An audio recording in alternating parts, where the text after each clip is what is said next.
Alberto took one look at his new neighbors and knew that his life was going to get more difficult. There they were, two of them, as big, as noisy as their car, and smelly and stupid as well. Alberto took one look at his new neighbors and knew that his life was going to get more difficult.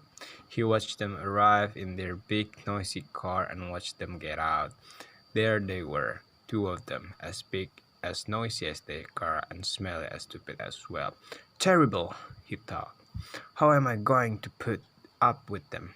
He went to tell Mimi. Mimi was the friend he lived with. Have you seen the new neighbor? He asked her. No, she said. Who are they? Two of them, the ones we don't like, big and noisy and stupid and smelly, just like they always are. Oh no, said Mimi. How awful. Still, I suppose we can just ignore them. I suppose you're right, agreed Alberto. We'll just have to ignore them. For a few days, then Alberto and Mimi tried to ignore their new neighbors. When the neighbors went out for a walk, Alberto and Mimi didn't say hello to them. When the neighbors were in their garden, Alberto and Mimi went inside. This was okay for a few days, but perhaps inevitably, things didn't stay this way.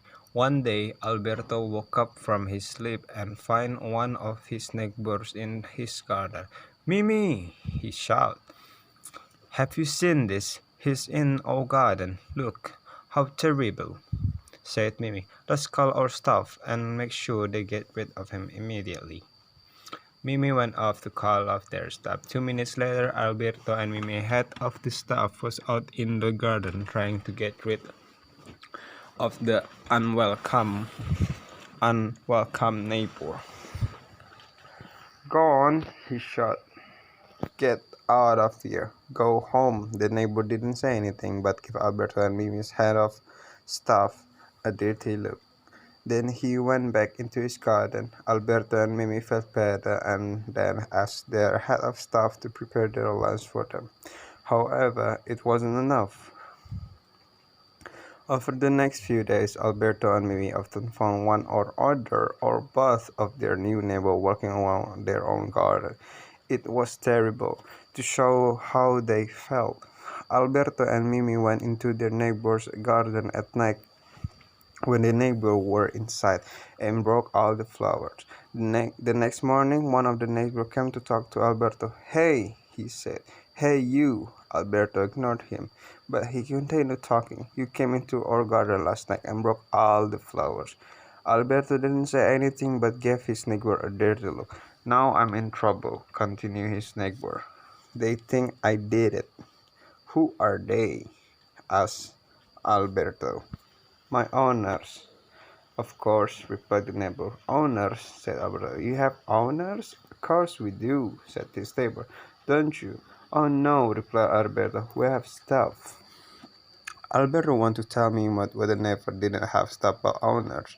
That's not a surprise, said Mimi. That's explain anything. That's why they are so noisy and smelly and stupid. We need to make them their owners become stuff. The next day, Alberto and Mimi were actually very friendly with their new neighbor. They tried to explain how to make their owners become stuff. Listen, said Alberto to them. It's very easy. First, understand that the house is your house, not theirs. And second, said Mimi, make sure that you are always clean. Make sure they give you food whenever you want. Sit on newspaper while they are reading it. Sleep as much as possible on their beds. And finally, try not to bark to me instead. But it was good. Our neighbor just didn't understand. A few weeks they gave up. It's no good. Yeah, they'll never understand. Dogs have owner, cats have stuff.